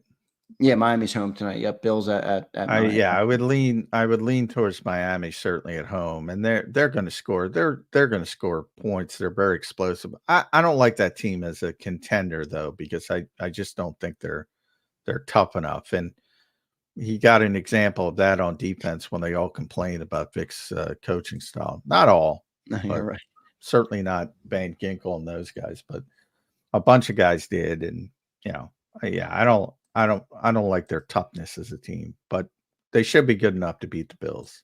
A couple more games I want to do with you to answer Eduardo's question. 49ers at Vikings. I'm taking the 49ers. Is that a shoe-in pick for you there? Not quite a shoe. You got to pick the 49ers because they're maybe the best team in football. But no, I think it's more difficult because it's the home opener for Minnesota, which has a very good defense, and it's a very loud place to play, and they're going to be juiced up, obviously, because it's the home opener. So, I think ultimately And I don't think Christian McCaffrey's going to play again, and they're not going to have as many problems stopping Jordan Mason as the Jets did. But for anybody who watches this show, I'm a big Brian Flores guy. He last time he faced the 49ers, he gave him a bunch of headaches, and he was one of the few guys to give Brock Purdy some headaches. So I think it'll be closer than people expect. But I think San Francisco is the best team in football. By the way, the 2 top quarterbacks in the NFL in week 1, according to PFF, Brock Purdy, number 1, Sam Darnold, number 2. Why does that mean anything? Well, they're playing each other, but they were both on the 49ers learning under Kyle Shanahan last year. No doubt, John. I'm going to go to the Giants at Commanders. We'll call this the NFC East Trash Can Bowl. A 1 p.m. game, Giants at Commanders. Who squeaks out the win in that one? Boy, you know what? I'm going Giants. The Giants were so bad. I'm going Commanders here.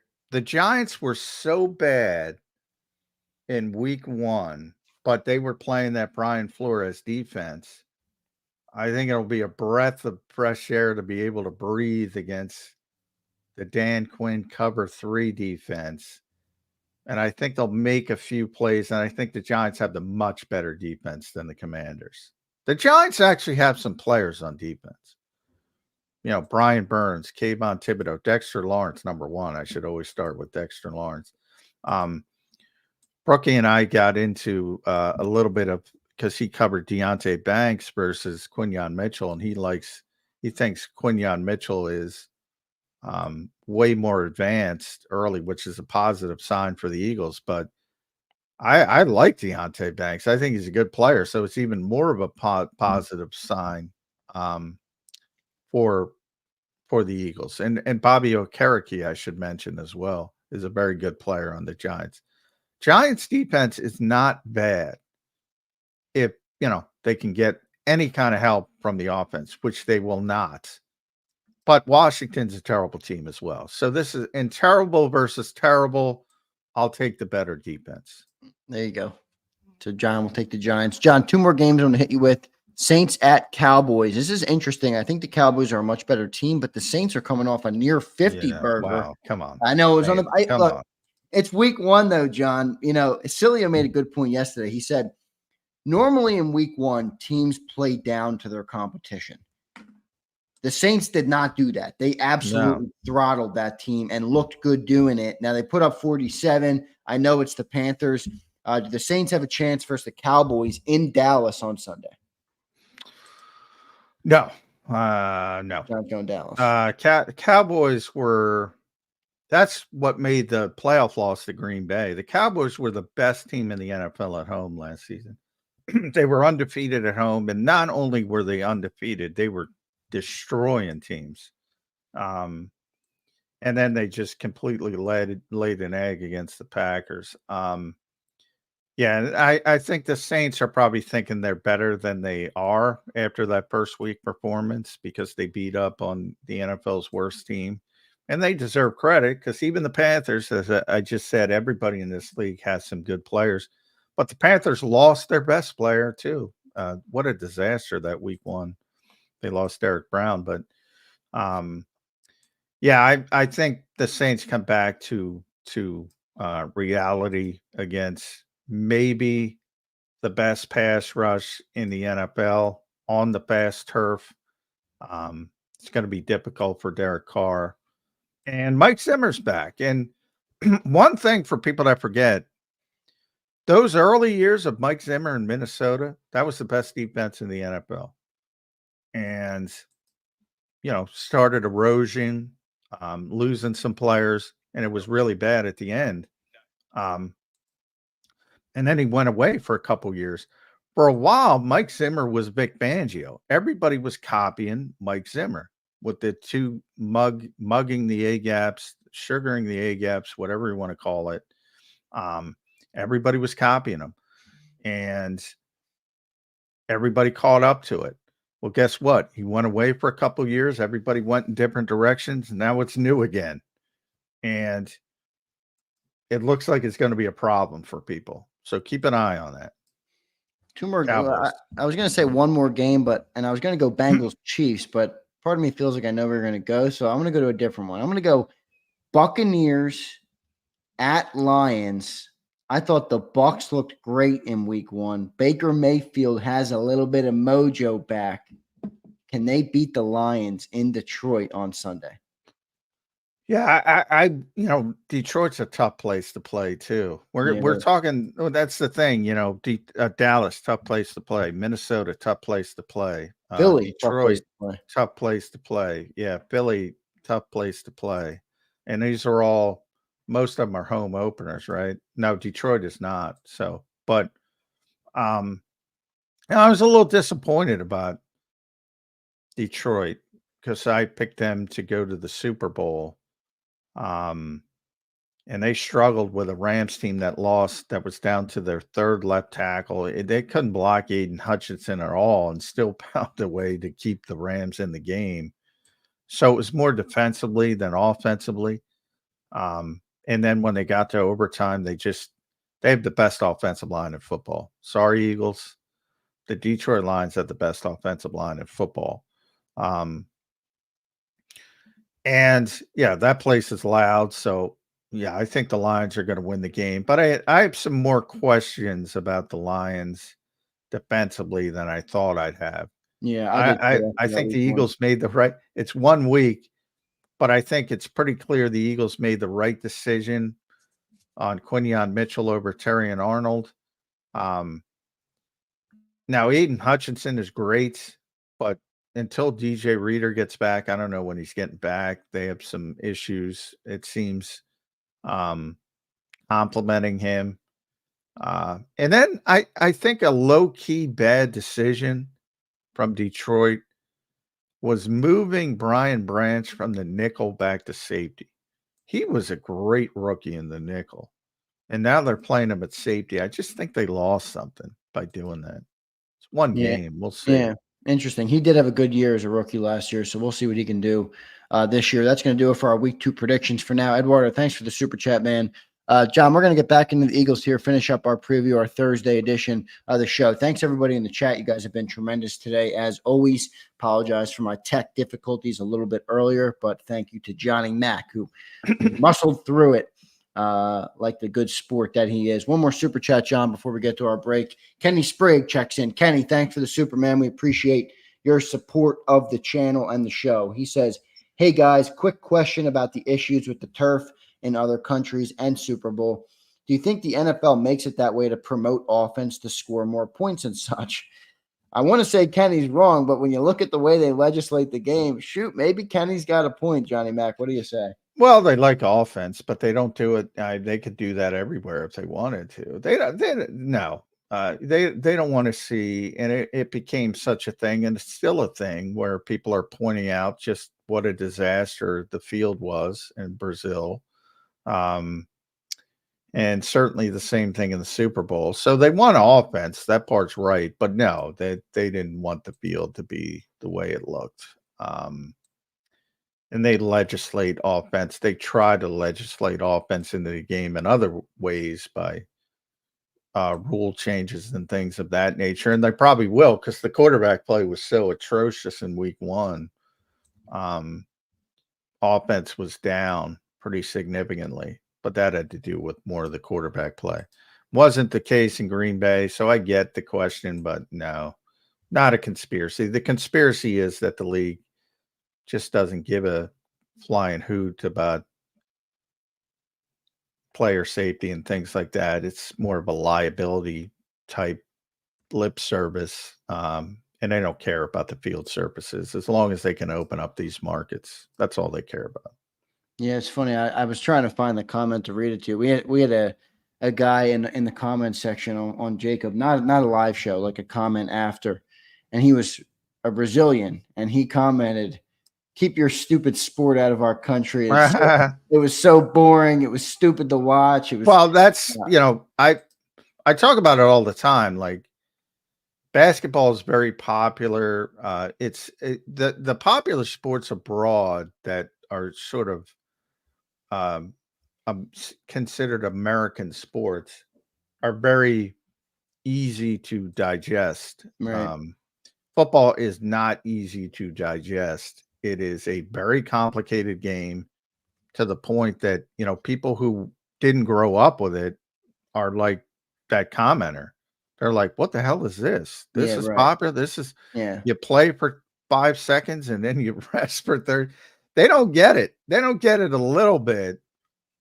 But the league has become such a monster. They have monetized every last thing they could in North America.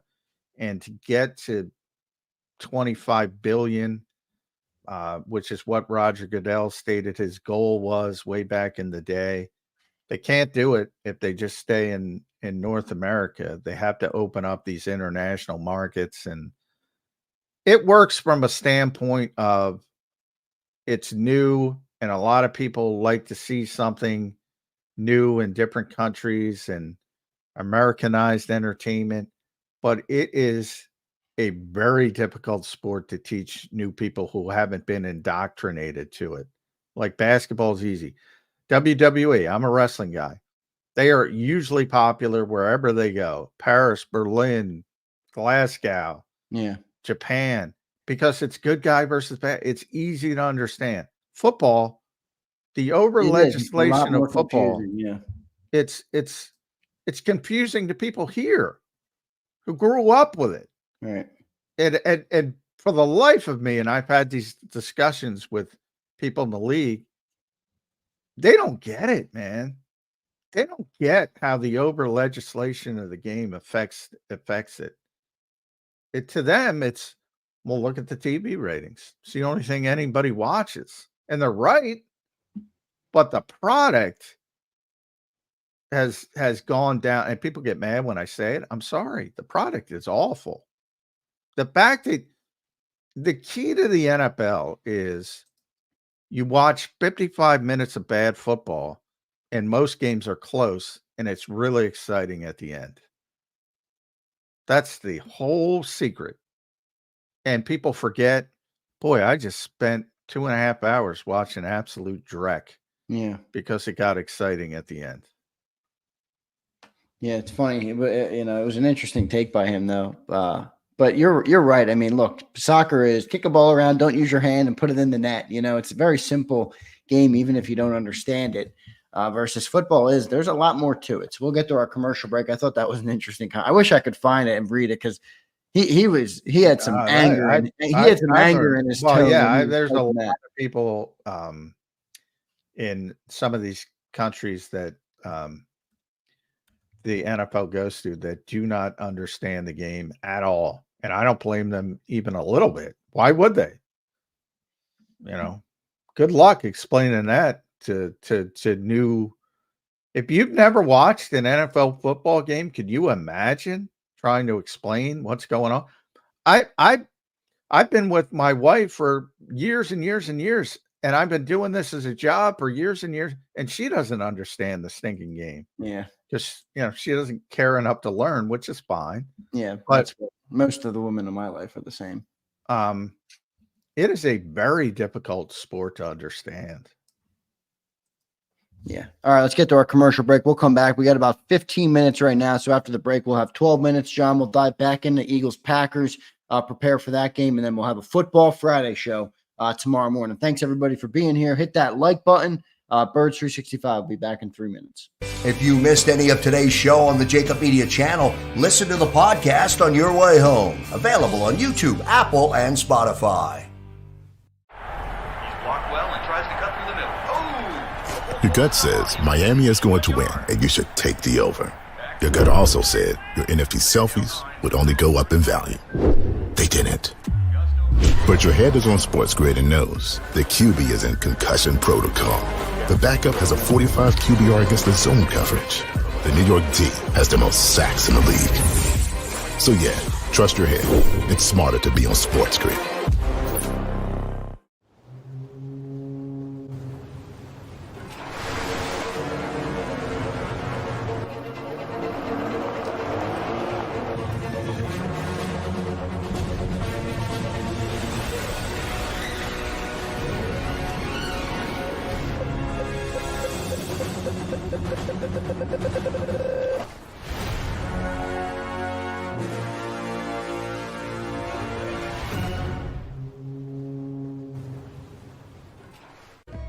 score and save at Southeastern PA and Delaware with Colony Pools this football season, and let the experts close your pool with a custom Merlin safety cover in green for the birds. And if you join our Winter Watch team, we'll give you another 20% off, and Colony Pools will handle it all. Keep your tiles on your pool, not in your pool. Fly with Colony right now, Birds fans. Visit flywithcolony.com. Hi everybody, my name's Jason Lombardi. I'm an inspector at DryTech. At DryTech we offer three major services, the first one being basement waterproofing. The second service we offer is foundation and structural repairs. And then the third service that we offer is mold remediation. If you feel you are having a waterproofing issue, give DryTech a call or check us out online.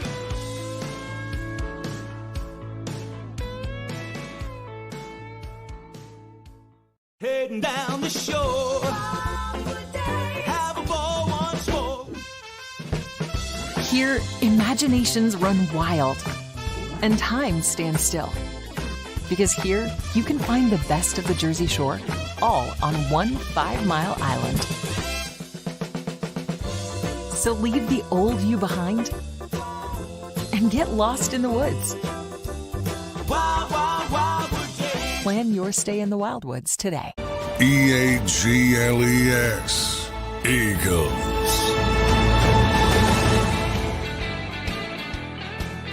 Welcome back in, everybody, to a Thursday edition of Birds 365, wrapping up this Thursday edition here. Johnny Mac preparing now for a Monday game. So we're going to have another Sunday, John, as Eagles people, to watch the NFL. Normally you don't get that when you work in the industry, and, you know, we cover the game all day and we're doing pregame and postgame and all sorts of stuff. So we'll have another Sunday to enjoy the NFL, and then our game will be Monday night.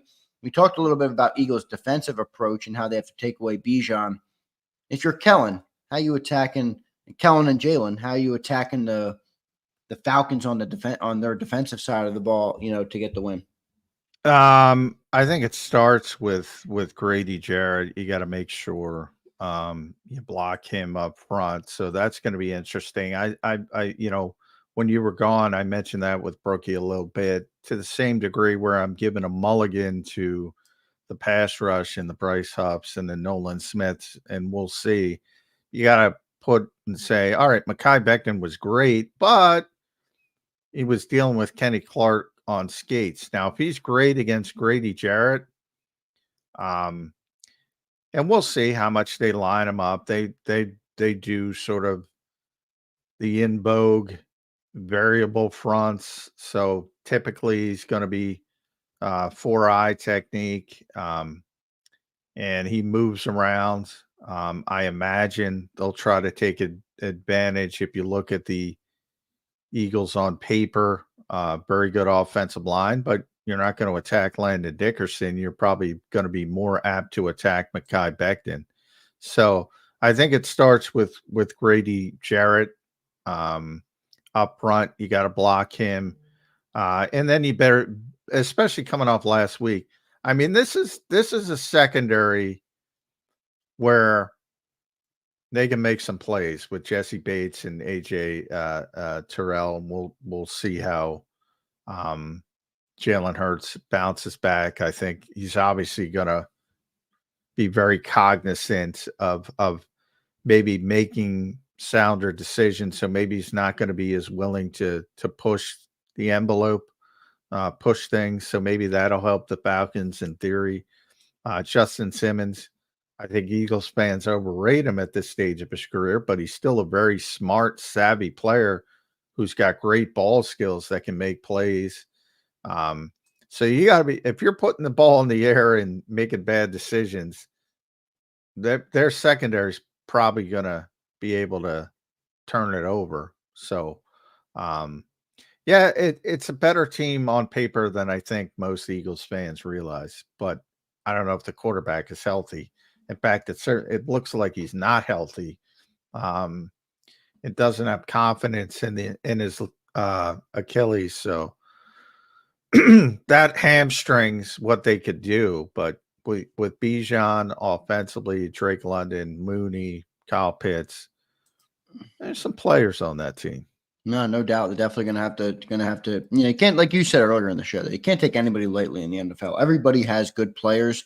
I think Atlanta has more good players though than other teams. I think they're if they can figure it out, I do think they're a solid team. I thought I was hinging on Kirk, being the same old Kirk, which maybe was dumb of me to do, coming off an Achilles at 36 years old, but he didn't look the same. So I think that is the biggest difference in this game, and I think the Eagles are going to win handily because of that. But we'll give our official predictions tomorrow on the show.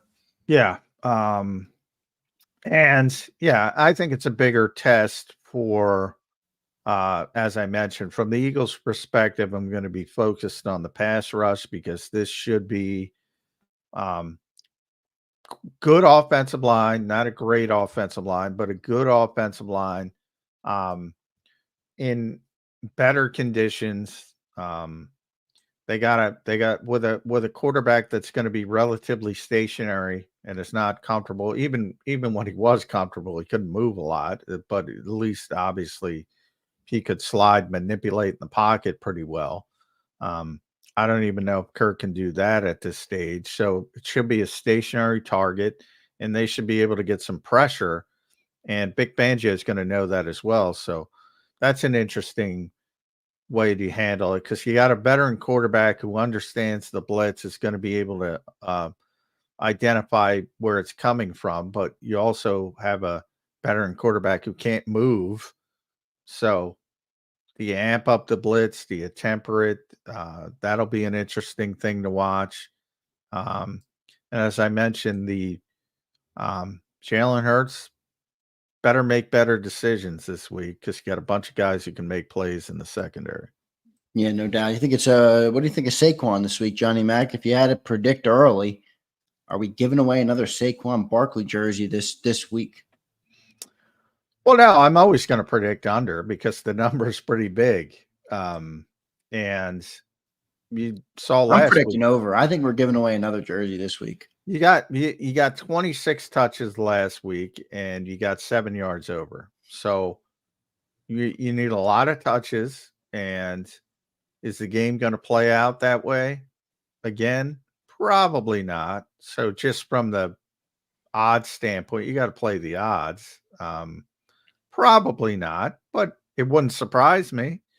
I also think the way the NFL is, Saquon had 3 touchdowns. So, Raheem Morris is going to be focused on Saquon a little bit more than maybe Green Bay was more focused on AJ and Devontae. So maybe it shifts a little bit from that direction as well.